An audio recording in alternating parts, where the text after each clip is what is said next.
Station আমাদের জীবনে কি জুটবে কিছু জানি না, তো আমার জীবনে একটা স্টেশন, যে স্টেশনটাতেই আমি দাঁড়িয়ে আছি।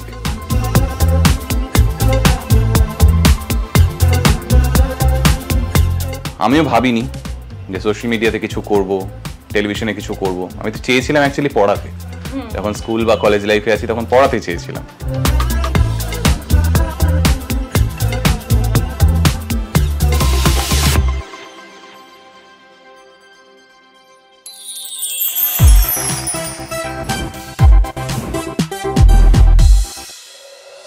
হ্যালো অ্যান্ড ওয়েলকাম, আমি তিথি। আজকে আপনাদেরকে এমন একজনের বাড়িতে এবং অফিসে নিয়ে যেতে চলেছি যেখানে আলটিমেট কথা হয়।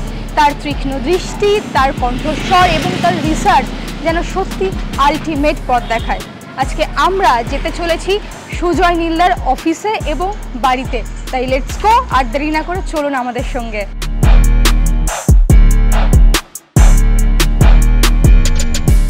দেখি কতক্ষণে লিফট আসছে। আমরা খুবই এক্সাইটেড তার নতুন অফিসে যাওয়ার জন্যে, কারণ সত্যি সেখানে আলটিমেট কথা হয়।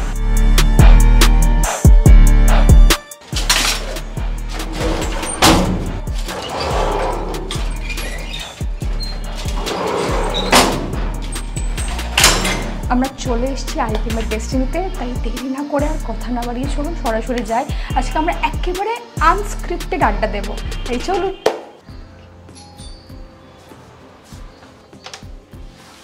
Hello, please welcome. বলো কেমন আছো?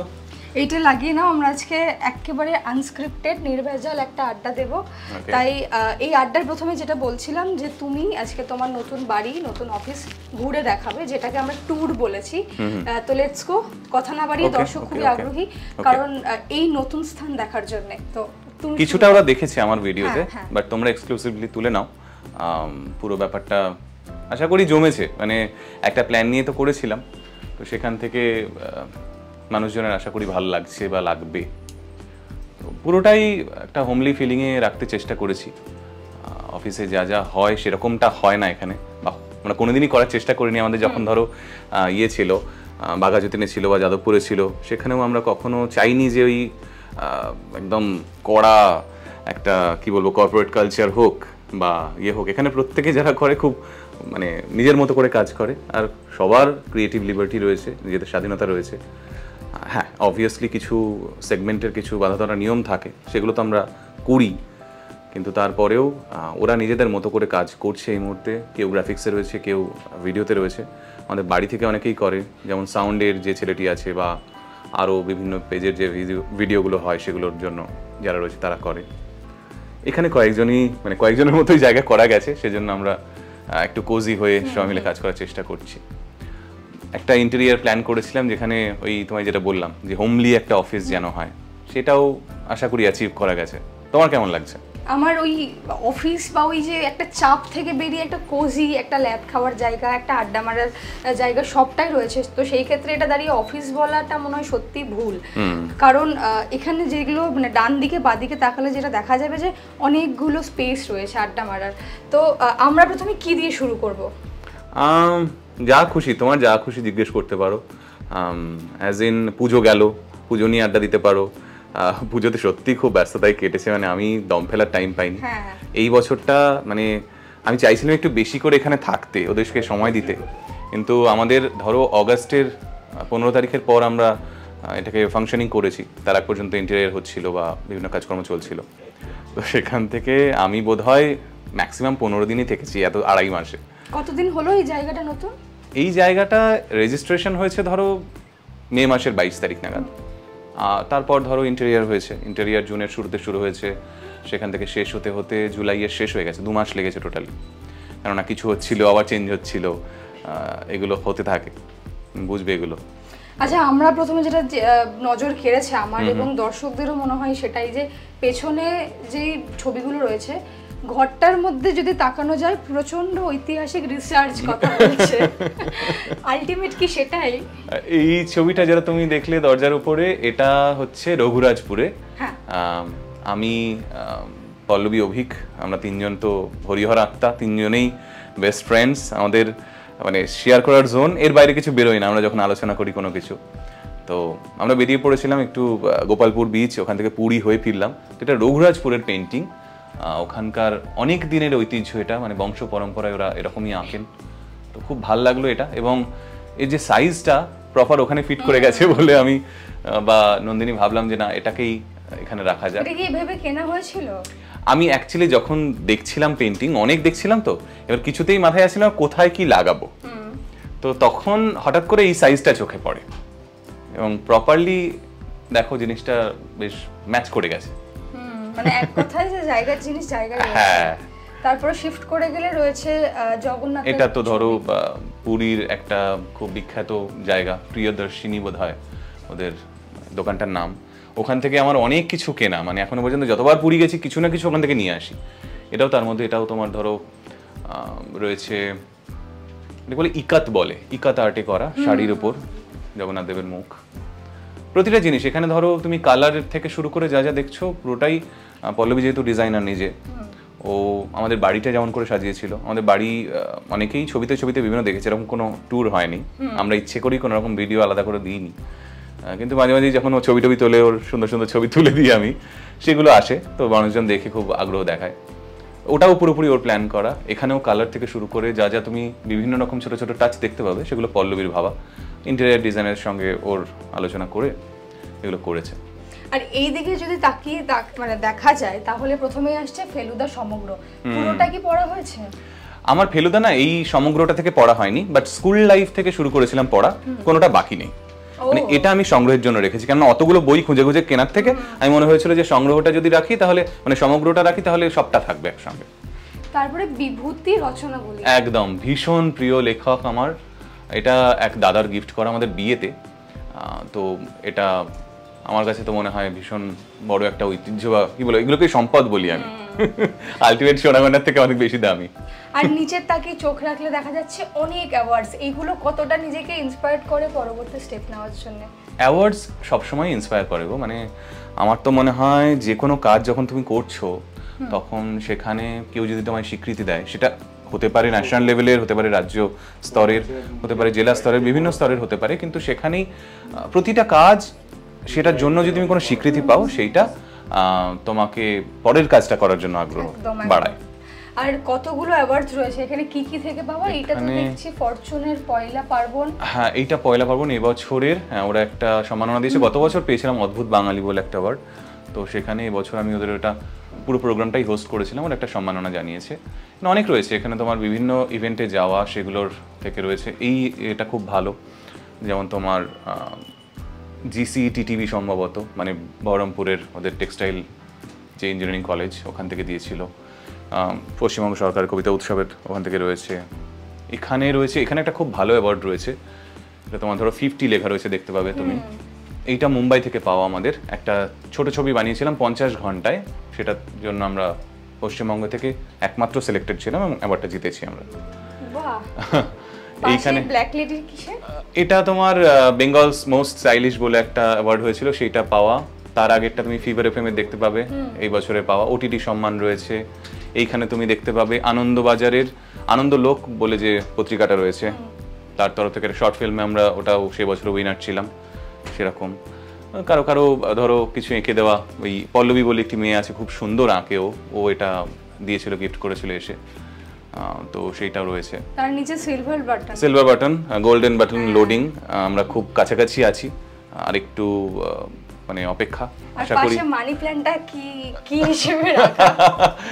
বাঙালির কাজের জায়গা মানি প্ল্যান্ট থাকবেই না। অ্যাকচুয়ালি মানি প্ল্যান্ট না, তোমার ধরো কেউ যদি গিফট করে তবেই কাজে দেয়, এটা আমি শুনেছি, এরকম কোনো বিশ্বাস আমার নেই। তো মানে অনেকেই ভাবে যে মানি প্ল্যান্ট এনে কিনে এনে রেখে দিলাম হবে, ব্যাপারটা নয়, কেউ তোমাকে দিতে হবে। তো এটাও সেই কিরকম দেওয়া হয়, তো তার যদি উপকার হয় তো ভালো, থ্যাংক ইউ যে দিয়েছে। আর একটু বলো যে এই যে 4-5 জনের টিম এখানে কতজন রিসার্চ করে বা কিভাবে একটু কাজ হয়? আমাদের দেখো রাইটিং টিমে রয়েছে অভিক, তো সবকিছু সামলায়। অভিক অ্যাকচুয়ালি শুধুমাত্র রাইটার নয়, অভিক এই আমাদের যে হাউসটা আমরা প্ল্যান করেছিলাম সেটা ক্রিয়েটিভ ডিরেক্টর, ও সর্বঘটে কাঁঠালি কলা সবকিছু দেখে। অভিকের সঙ্গে কথা বলবো আমরা একটু পরে। আর ও যেহেতু মানে মেইনলি লেখা দিয়ে শুরু করেছিল, তো সবটা এখনো সামলায়, একবার রিভিউ সবকিছুর করেই। সৌমিতা রয়েছে, সন্দীপ রয়েছে, ওরা লেখে ডিরেক্টলি এখানে। আরও বাইরের 1-2 জন আছে যারা ধরো তাদেরকে দিয়ে ফরমেশি লেখা করানো হয়, তারপর সেগুলোকে নিয়ে আমরা নার্চার করে আরও বেটার কিছু করার চেষ্টা করি।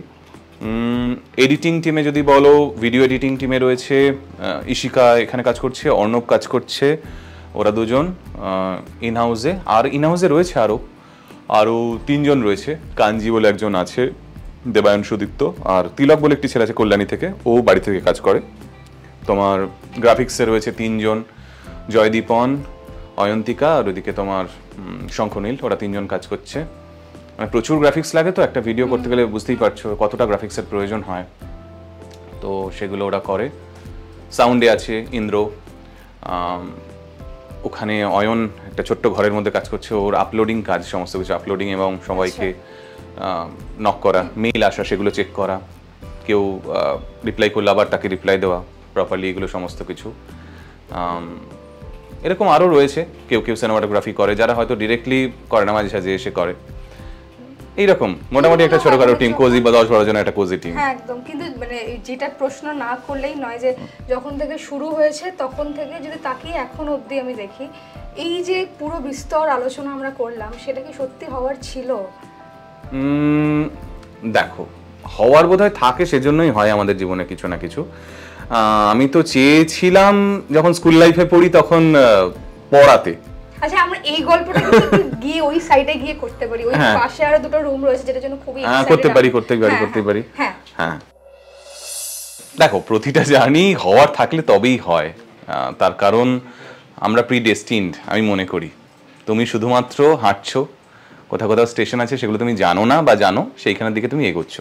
মানে অজানাও অনেক কিছু হয়, তো সেখানেই আমিও ভাবিনি যে সোশ্যাল মিডিয়াতে কিছু করব, টেলিভিশনে কিছু করব। আমি তো চেয়েছিলাম অ্যাকচুয়ালি পড়াতে, যখন স্কুল বা কলেজ লাইফে আছি তখন পড়াতে চেয়েছিলাম। তো সেখান থেকে FM রেডিওর সঙ্গে জড়িয়ে পড়া, তারপর একটা হালকা ধাক্কা খাওয়া, তারপর সেখান থেকে আবার ব্যাংকিংয়ের দিকে চলে যাওয়া, তারপর হয়তো ওই জায়গাটা ছিল যেখানেই হলো, সব কিছুই হলো। প্রচুর গল্প এবং আর একজন আসছে আমাদের ফ্রেমে আজকে এই মুহূর্তে, আমরা প্লিজ দেখে নিই, তারপর আমরা আরো কথা বলবো। এসো।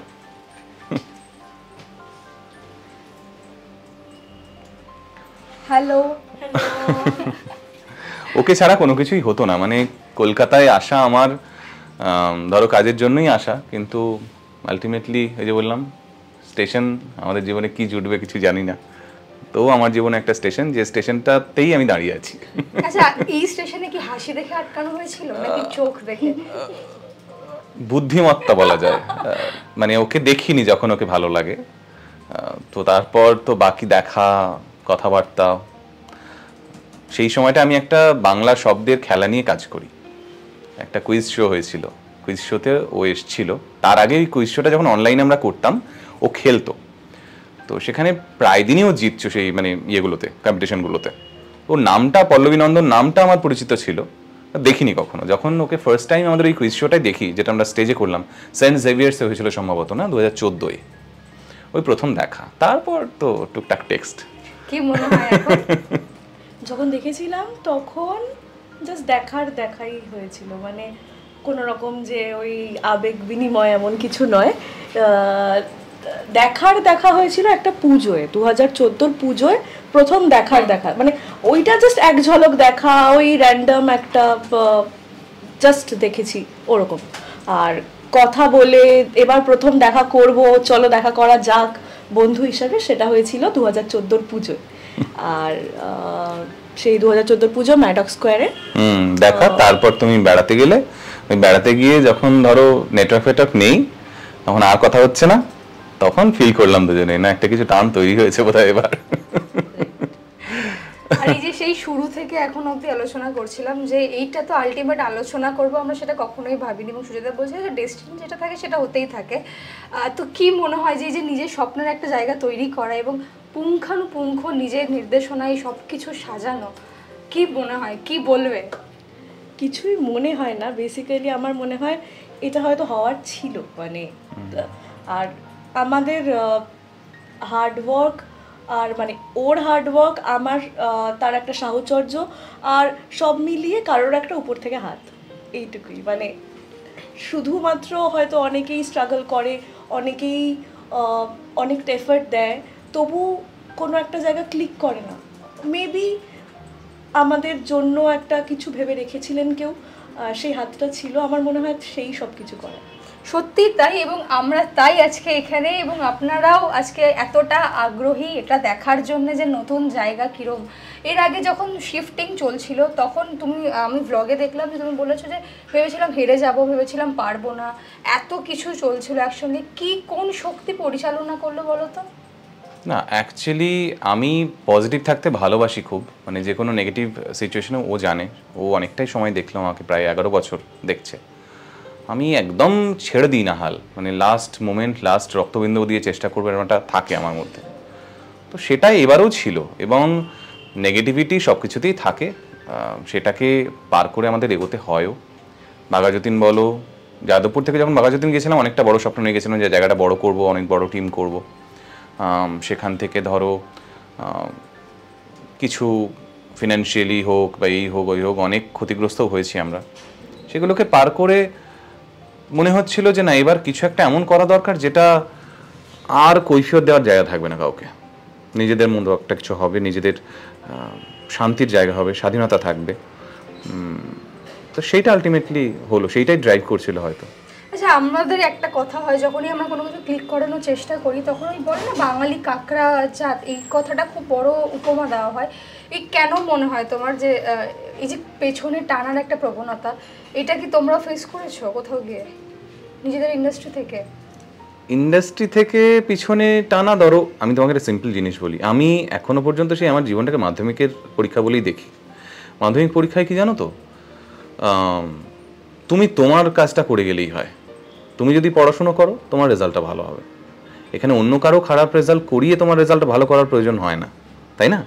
যে ফার্স্ট হয় বা সেকেন্ড হয় বা না হয়, একটা ভালো স্কোর করে, সে কিন্তু শুধুমাত্র নিজেই খাটে, তাই না? তার আশপাশের বন্ধু বান্ধবদের তাকে এমন দরকার হয় না যে ওদের একটু খারাপ করে দিই তাহলে আমারটা ভালো হবে।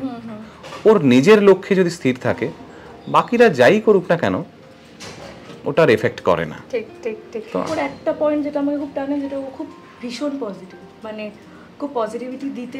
আর আমিও এরকম একটা মানুষ, আমি খুব নেগেটিভিটিটাকে টের পেয়ে, মানে একটা সেন্স কাজ করে যে যেখানটার অ্যাটমসফিয়ার, যেখানকার ভাইবটা আমার পছন্দ হচ্ছে না, আমি একটু এড়িয়েই চলি। জেনারেলি আমি ইন্ট্রোভার্ট একটু, কিন্তু ওকে দেখেছি যে এত পজিটিভলি সকলকে নিয়ে থাকতে পছন্দ করে, মানে ফ্যামিলি ওরিয়েন্টেড, এত মানে মা বাবা, আমার মা বাবা সকলকে নিয়ে, ওর বোন, আমার বোন, মানে সকলে মিলে এত নিয়ে চলতে পছন্দ করে, এত পজিটিভ একটা ভাইব দেয়, সেইটাও ওর কাজে রিফ্লেক্ট করে যে আমি সকলকে নিয়ে চলবো। সত্যি তাই, হয়তো সকলকে নিয়েই এই মুহূর্তে আমরা দাঁড়িয়ে আড্ডা মারছি, না হলে সেটা পসিবল হতো না। তবে গল্প করতে করতে আমরা বাকি দুটো ঘরের দিকেও এবার নজর রাখি, কারণ একটা স্টুডিও যেটা সত্যি খুব এক্সক্লুসিভ, আমরা খুব এক্সাইটেড সেটা দেখার জন্য। চলো চলো চলো, হ্যাঁ এসো এসো, চলো চলো এইদিকে এসো, স্টুডিওটা এসো, একবার দেখিয়ে নি। তুমি ওদিকে বসবে, আমি স্টুডিওটা দেখে নেবো ওদের। ওকে ওকে। অভিক, আলোগুলো জ্বালা আছে? হ্যাঁ, এসো এসো। এটা একটা ছোট্ট স্টুডিও, বা পজিটিভ নিয়ে কথা হচ্ছিল। সত্যি ভীষণ রকম একটা পজিটিভ ভাইবস, অ্যাটমসফিয়ার, এবং প্রত্যেকটা জিনিস সত্যি পজিটিভলি ওয়েতে সাজানো। একটু বলো এবার যে এই রুমটা কিভাবে সাজানো? এই রুমটাকে যেভাবে সাজানো, তার আগে অভিককে দেখতে পেয়েছেন আপনারা ক্যামেরায়, যাকে নিয়ে এতক্ষণ আলোচনা হচ্ছিল, তিনি এবার আমাদের সামনে। Please please welcome. এদিকটায় চলে আয়, মাইকে তাহলে পাবে। একটু বল আমরা কিভাবে করেছিলাম। কোনটা? এই ঘরটা? না, এই ঘরটা অ্যাকচুয়ালি করা হচ্ছে যে পুরো জায়গাটা তো মানে একটুখানি কি বলবো, হোমলি একটা অ্যাটমসফিয়ারের মতন। তো এই ঘরটা একটুখানি একটা প্রফেশনাল টাচ দেওয়ার জন্য আমাদের করা। এই ঘরে ও ভিডিও শ্যুট করে, এবং আমরা বেসিক্যালি বিভিন্ন পডকাস্ট যখন হয় তখন এই ঘরে করি। তো এই ঘরটা ওই কারণেই ভাবা আর কি, ওই কারণেই ভেবে করা। তো এই যে ঘরের পুরো ডেকোরেশনটা, এটা ওরই ভাবা যে কোন দিকে কি কি জিনিসপত্র হবে, আপনারা দেখতে পাচ্ছেন। এই সব রাখা যন্ত্রপাতি, এগুলো সব যন্ত্রপাতি শুটের সঙ্গে পরিচিত তারা জানে। হ্যাঁ পুরো ঘরটা তোমার করা, এটাকে অ্যাকোস্টিক করা, যাতে সাউন্ডটা বাইরে থেকে না আসে বা সমস্যা না করে। এই দিকটা পডকাস্টে একটা চেয়ার ওই ঘরে রয়েছে, আমরা বসবো ওখানে, সেজন্য ওখানে না রাখা রয়েছে। আর এইখানটাই আমি করি হচ্ছে, সরে একটু, এখানটাই আমি করি ভয়েস রেকর্ডিং। মাইক রয়েছে এখানে, এখানে জাস্ট একটা ল্যাপটপ বা কিছু এসে বসে। এইখানে একটা স্ক্রিন থাকে আলাদা ট্যাবে, যেখান থেকে আমি দেখি টেকে পড়ি। তো পুরো বিষয়টা এখানে এরকম। তার মানে গলার এখানে চর্চা, গলার এখানে সমস্ত ওই ঘষা মাজা যেটা বাঙালি বলে যে রতনে রতন এখান থেকেই তৈরি হয়, তাই তো? এবং যেটা সব থেকে বেশি আকর্ষণ আমাকে করেছে, এইটা ছবি যে সব শিক্ষককে স্যার বলতে নেই, স্যার বলতে হয় না। এটা আমাদের ওইখানে থাকাকালীনই আমাদের এই টিমের ছেলেমেয়েরা ওটা করে বানিয়ে দিয়েছিল শিক্ষক দিবসে। কোনটা বেশি শুনতে ভালো লাগে, স্যার নাকি দাদা? দাদা দাদা, ব্যাস, আবার কি স্যার কি। আচ্ছা কোনটা বেশি শোনো, সুজয় নীলদা নাকি সুজয় দা? নীলদা, নীলদাটাই আমি আরেকটা প্রশ্ন করতাম, সুজয় পুচকির যে কম্বিনেশনটা চলছিল সেটা যখন হয়েছিল সেই সময় তো অ্যাকচুয়ালি ওকে ওর দাদারা পুচকি বলে ডাকে, তো সেই নিয়ে তো আমাদের চলেছে, মানে ফ্যামিলির মধ্যেই চলেছে খুব বাড়েই আর কি। এই ছবিগুলো কোথা থেকে পাবো? এইটা পল্লবীর আঁকা, মানে যার সঙ্গে কথা বললে এক্ষুনি তার আঁকা। এইটা শ্রীতমের আঁকা। শ্রীতমকে এখন সোশ্যাল মিডিয়ায় অনেকেই চেনে, শ্রীতম সোনা ব্যানার্জি। ও বিভিন্ন কমেডি মানে স্কিট করে, তার সঙ্গে ভীষণ ভালো আর্টিস্ট ও। এটা কোনো একজন ফ্যান ফলোয়ার আমাকে দিয়েছে, প্রকাশ নাম তার দিয়েছে। এগুলো বিভিন্ন অ্যাচিভমেন্ট কিছু সেগুলো রয়েছে একসঙ্গে। পল্লবীদের কিন্তু সত্যি মানুষ তৈরি করে, কারণ এই ছবি দেখে মনে হচ্ছে না যে কোনো ছবি। ও খুব ভালো আঁকে, খুব ভালো ডিজাইন করে। হ্যাঁ, 18 সালে এঁকেছে, দেখো এখনো মনে হচ্ছে সেই মানুষটা ওখানেই আটকে। এবং পেছন দিকে যদি ঘোরা যায়, এইটা আমাদের শুরুর দিকে যখন অফিস শুরু হয় সেই সময় সৌরভ বলে একটি ছেলে আমাদের সঙ্গে কাজ করতো, তার আঁকা। সরস্বতী পুজোয় আমরা বলেছিলাম যে একটা কিছু আঁক, সেটা থেকে আমরা পুজো করব, তো ওটাই এঁকেছিল, সেটাই পুজো হয়েছিল। এটার উপরেই পুজো হয়েছিল? হ্যাঁ, আমরা রেখে দিয়েছি একদম, এটা সারা জীবন রাখার মতো কাজ। সব মুহূর্তগুলো কিন্তু এক্সক্লুসিভ। আমি কোনো এক্সক্লুসিভ মুহূর্তই ভুলি না, মানে জীবনের প্রতিটা দিনকে এক্সক্লুসিভ ভাবি, তো সেটা ভুললে তো খুব মুশকিল। একদম একদম। চলো আমরা ওদিকে বসি। হ্যাঁ, বেরোতে গিয়ে যেটা চোখে প্রথমে পড়লো যে গাছের বিষয়টা, ওই ঘরের সামনেও দেখলাম, বেরোনোর সময়ও দেখলাম। গাছের কি কোনো বিশেষত্ব রয়েছে নাকি গ্রিন ভাইবস এর জন্য রাখা? না, গাছ খুব পজিটিভিটি দেয়। আমার বাড়িতে গেলেও তুমি দেখতে পাবে প্রচুর গাছ, মানে ইনফ্যাক্ট কলকাতার বাড়ি হোক, রানাঘাটের বাড়ি হোক, গাছে ভরা। একটাই কারণ তো, মানে মেইন কারণ তো অক্সিজেন, সেকেন্ড কারণ হচ্ছে পজিটিভ ভাইব সাংঘাতিক রকমভাবে গাছ দেখ তোমার, আর গাছ তোমার সব থেকে বড় বন্ধু হতে পারে। তাই? একদম তাই। মানে আমার টেবিল হোক হোক, আগে থেকেও আমার একটা ছোটু বলে ছোট্ট একটা গাছ ছিল, যেটা যখন অফিস শুরু করি সেইখানে ছিল, কিন্তু পরবর্তীতেও মানে মারা গেল গাছটা। কিন্তু গাছ থাকি, আমার আশপাশে গাছ থাকি। ওইখানেও আছে দুখানা ছোট্ট। হ্যাঁ, হ্যাঁ, গাছ থাকবে যেখানে তুমি দেখো আমি গাছ আছি। হ্যাঁ, ওটাই দেখলাম যে আশেপাশে সব জায়গাতেই রয়েছে, এবং ওখানে অনেক কিছু আটকানো রয়েছে যেগুলো মনে ভুলে গেলে রিকল করে বারবার। না, এটা একটা ছোট্ট কর্নার, এখানে আমি কাজ করি। নর্মালি পল্লবী এলে এইখানটায় ল্যাপটপ নিয়ে বসে যায়, ও যদি কখনো এসে এখানে অফিস করতে চায়। ও একটা এমএনসিতে আছে, তো এইখানটা ও টুকটাক কিছু নোটস আমার জন্যই লিখে লিখে চলে যায়। আয়না চাই, হ্যাঁ, তারপরেরটা লাভ ইউ মোমো। নো লেখা, নন্দিনী থেকে নো লেখা। ওকে, এই ছোটখাটো রিপ্লাই চলে, খুব মিষ্টি ব্যাপারটা। এই কর্নারটা খুব কোজি কর্নার। আচ্ছা, তোমরা কি প্রচন্ড এথনিক্স কে মানে ভালোবাসো? ও খুব ভালোবাসে অ্যাকচুয়ালি। হ্যাঁ, আমি তাই দেখছিলাম, কারণ মানে পাথর থেকে শুরু করে, গাছ থেকে শুরু করে, সেটার কি পট হবে থেকে শুরু করে সব কিছু এত সুন্দর এবং খুব আইকনিক। এই রইলো ঘর, এবং আমরা আরেকটু জিনিস মিস করে এসেছি, যেটা হচ্ছে বারান্দাতে ঢুকতেই আমরা দেখেছিলাম দাদাগিরির একটা বড় মেমেন্টো, আর সেটা মানে 2015 সামথিং। না, এত আগে না, এটা 2021 বিয়ের আগের বছর আমরা গিয়েছিলাম, এবং ওখানে আমি একটা কবিতা পড়েছিলাম ওর জন্য, চিঠি বোধহয় না? হ্যাঁ, ওটা ভাইরাল হয়েছিল। কে দাদাগিরি করে বাড়িতে, তুমি নাকি পল্লবী দি? জিজ্ঞেস কর।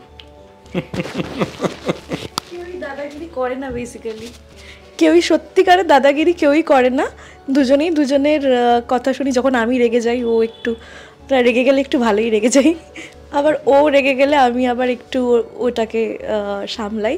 কিন্তু ওই যে ছড়ি ঘোরানো দাদাগিরিটা ওটা কেউই তেমন করে না। আর পেছনে দুখানা ছবি যেটা বারবার করে ঘরে ঢোকার সঙ্গে সঙ্গে আমি দেখছিলাম, জিজ্ঞেসও করতাম এগুলো কোথা থেকে নেওয়া?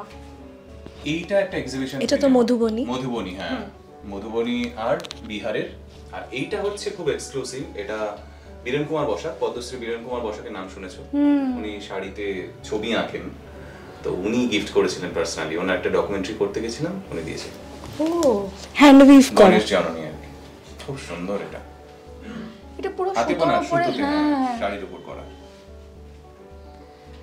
ঘরটা মোটামুটি একটা বুটিক তো বলে দিচ্ছি আমি, কিন্তু আদৌ বুটিক নয়। মানে কি দিয়ে ব্যাখ্যা করবো এত সুন্দর সুন্দর ছবি? এই ঘরটা অ্যাকচুয়ালি আমরা চেয়েছিলাম যে একটা বেডও থাকবে, একটা সোফাও থাকবে, আমরা আড্ডা দিতে চাইলে পাবো, রেস্ট নিতে চাইলে পাবো, সবকিছু মিলিয়ে হবে। এইটাকে বেড হয়ে যায় অ্যাকচুয়ালি খুললে। তার আগে যেটা সামনে তাকালে দেখতে পেলাম যে ঘড়িটা, হ্যাঁ এটা ওর। পল্লবীদি তোমাকে যদি ওই সুজনের ওই লাইটটা জ্বালিয়ে দিত, এরপর দর্শক তোমাকে বলে প্লিজ আমাদেরকে সাজেস্ট করো, এত সুন্দর করে ও সাজানো। যখন আমাদের বাড়িটা যখন করেছিল সেই সময়ও অনেকে বলেছিল আমাদের জন্য ডিজাইন করে দেবে। ইনফ্যাক্ট আমাদের ওই বাইরের নেমপ্লেটটাও প্রচুর কপি হয়েছে। হ্যাঁ তার মানে বাড়িতে মোটামুটি তুমিই সাজাও? সাজাই আমি, হ্যাঁ। আর অগোছালো করার দায়িত্ব কার থাকে? ওর। করি কিছুটা, হ্যাঁ। তাই হয় আলটিমেট। রইলো এখানে এই ট্যুর কেমন লাগলো, এবং আপনারা যদি কিছু ইনফরমেশন চান, পল্লবীদি রয়েছে জিজ্ঞেস করে নেবেন, সুজয়দাও রয়েছে জিজ্ঞেস করে নেবেন। তাই রইলো আজকের আড্ডা এখানেই। কেমন লাগলো অবশ্যই জানাবেন, এবং সিটি সিনেমাতে চোখ অবশ্যই থাকবে। দেখা হচ্ছে পরের ট্যুরে। টলিউডের latest update, gossip and entertainment পেতে সাবস্ক্রাইব করুন শুধুমাত্র সিটি সিনেমা, আর ফলো করুন সিটি সিনেমার Instagram, Facebook, Twitter and share chat